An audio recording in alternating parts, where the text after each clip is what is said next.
서울에는 공급이 축소되고 그래서 결국은 전세 가격이 올라가고 그런 또 현금 있는 사람들만 투자할 수 있는 그런 시대가. 안녕하세요. 저폐부동산 경매 필살기 김종성입니다. 오늘은 분양가 상한제 세 번째 시간을 가져보겠습니다. 지난 시간의 것을 조금 복습한다는 의미에서 간단하게 한번 살펴볼까요? 분양가 상한제는 뭘까요? 분양가 상한제라고 하는 것은 아파트 분양 가격을 일정 가격 이상으로 책정하지 못하게 제도적으로 가격을 막는다는 것이 분양가 상한제입니다. 그런데 이 분양가 상한제는 전국적으로 다 실시하는 게 아니고 투기지역으로 2017년도에 정부에서 투기지역, 투기과열지구, 그 다음에 조정지역 그렇게 이야기를 했잖아요. 근데 이번에는 투기과열지구에만 해당을 하겠다, 그렇게 지역을 축소했습니다. 그 다음에 두 번째는 시점은 언제부터 시작하냐면 10월 달부터 하기로 했지만 경제부총리는 시기와 때를 부처 간 협의를 통해서 하겠다, 이제 그렇게 또 이야기를 했고요. 다만 해당 아파트에 해당되는 곳 중에는 재건축, 재개발 단지는 첫 입주자 모집 승인 신청부터 시작하겠다. 이게 큰 데미지를 가지고 있죠. 그래서 지금 서울에 있는 약 7만 가구 정도가 여기에 해당이 된다, 그렇게 보면 되겠습니다.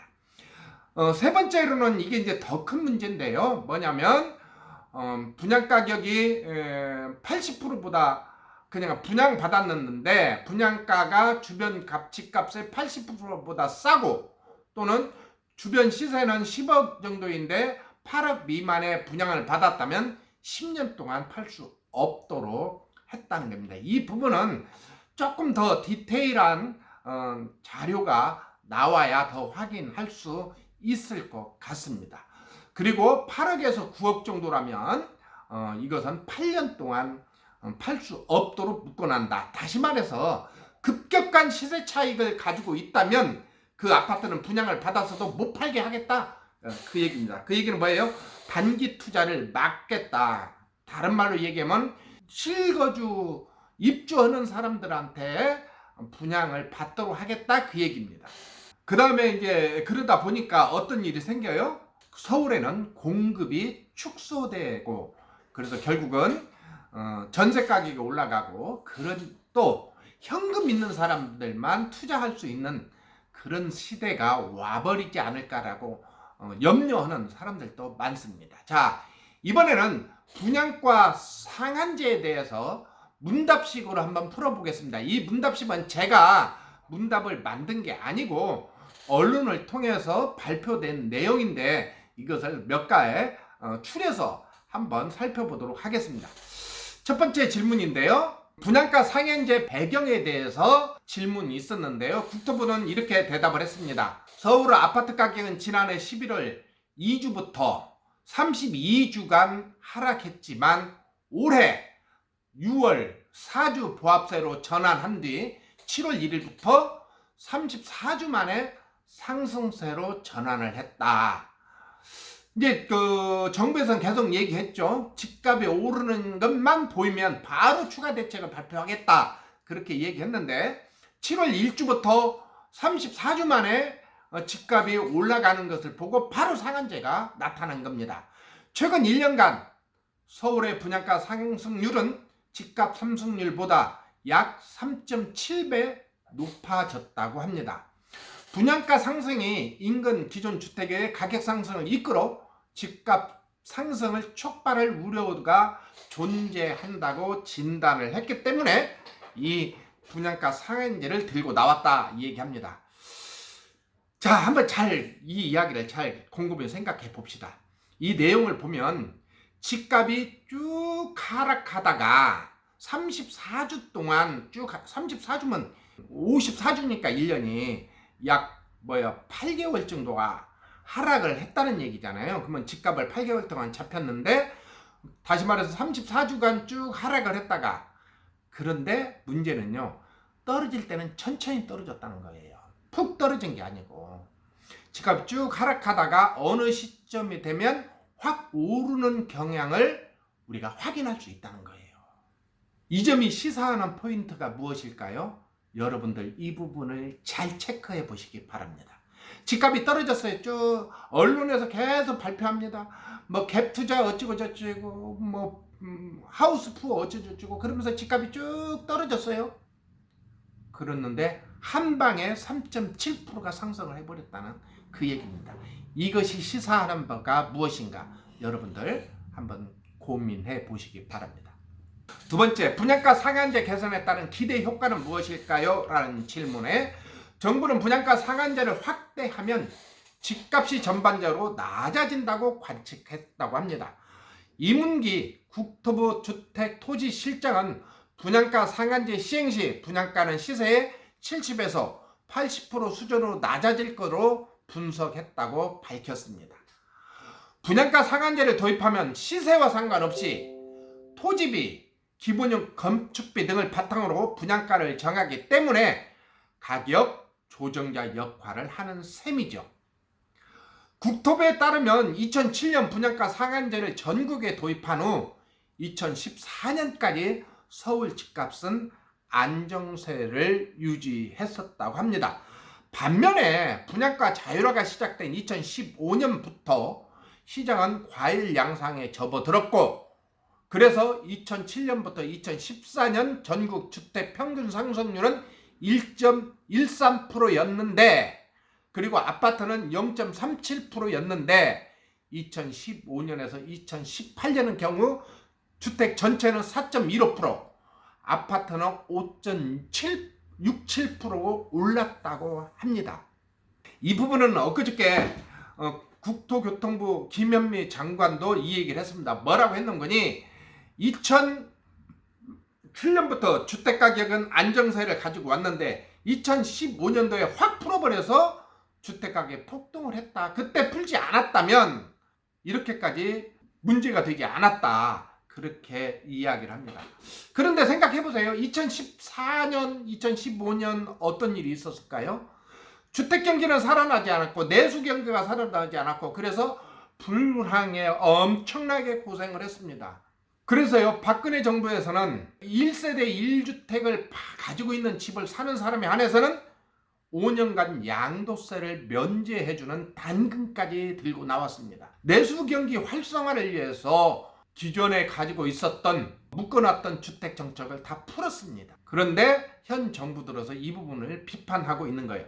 이 말을 다시 한번 정리해 볼까요? 분양가 상한제가 무한하다는 것이 아닌 것을 확인할 수 있습니다.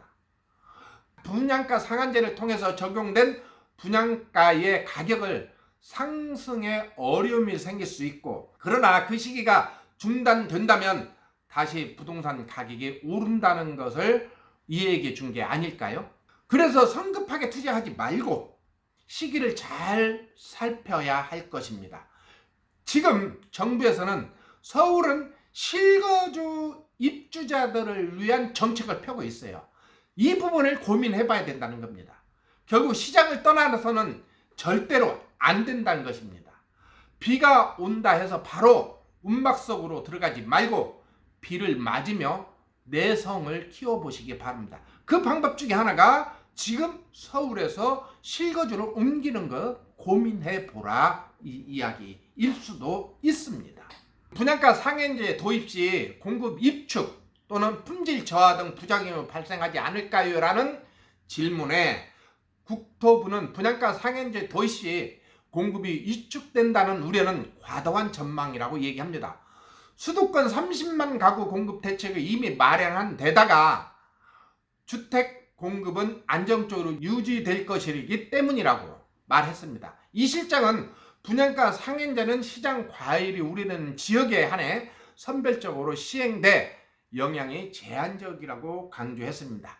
다시 말해서 제3기 신도시 발표를 했고요. 그 다음에 서울에서는 이런저런 짜투리 땅을 이용해서 집을 30만 가구를 분양하기 때문에 재개발, 재건축이 발목을 잡는다 해도 전체 공급에는 영향을 미치지 않겠다 그 얘기를 합니다. 그런데 직주근접이라는 얘기가 있잖아요. 직주근접. 내가 직장과 가까운 곳에, 다시 말해서 서울의 공급은 어떨까요? 여러분 한번 고민해 보시기 바랍니다. 또 분양가 상한제로 주택의 질이 떨어지는 문제도 없다고 말합니다. 이 실장은 분양가 상한제는 건축비를 최신 기술 자재를 적용한 적정 품질의 아파트를 공급할 수준으로 책정하고, 가산비를 통해 추가적인 품질 향상, 소요 비용도 인정하고 있기 때문에 불량주택이 공급될 일은 없다, 그렇게 이야기를 하고 있습니다. 네 번째로요, 재건축, 재개발 단지에도 적용되나, 그 이야기인데요. 관리처분 인가를 받았더라도 분양 승인을 받기 전이라면 분양가 상한제 적용 대상이 됩니다. 최초로 입주자 모집 승인을 신청한 단지로 적용 단계를 앞당긴 것이 이번 대책의 핵심 중에 핵심입니다.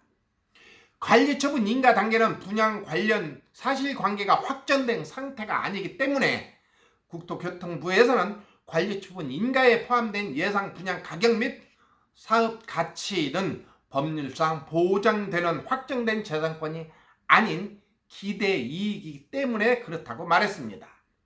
분양가 상한제 적용 지역은 언제 지정되냐는 질문에 정부는 개정안 입법 예고를 거쳐오는 10월 중 확정할 방침이라고 합니다. 유예기간을 별도로 두지 않고 곧바로 시행한다는 것이죠. 이후 거래량과 가격 등 시장 상황을 종합 고려해서 주거정책심의위원회에서 어느 지역을 언제 대상으로 지정할지를 확정한다고 했습니다. 이 실장은 지정 시점을 특정하기 어렵기 때문에 시행령 이후 상황을 지켜봐야 한다고 말했습니다. 자, 오늘로서 이렇게 분양가 상한제에 대해서 세 번째 방송 시간을 가졌습니다. 어떻게 좀 이해가 됩니까? 저도 방송을 하면서 이 방송을 듣는 사람들이 제대로 이해를 할까, 그런 고민이 되는데요. 결국은 어떻습니까? 서울의 재개발, 재건축은 가격을 확 낮추겠다, 그 얘기를 합니다. 그러면 가격을 낮추면 어떻게 해요? 이해관계인들이 충돌이 생기겠죠? 일단은 건축하는 사람들, 시행사들, 이런 사람들도 고민이 되겠고요. 특히 재개발, 재건축을 통해서 내 아파트를 하나 얻고자 하는 사람들의 추가 분담금이 늘어날 수 있겠죠. 더군다나 개발이 환수금까지 적용이 된다면 재개발, 재건축은 상당한 어려움에 봉착할 수 있고, 결국은 서울의 직장과 가까운 아파트, 살만한 아파트를 얻는다는 것은 오랜 시간이 걸릴 수 있다, 이렇게 말씀드리고 싶습니다.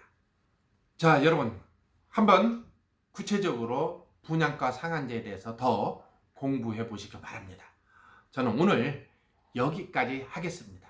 안녕히 계세요.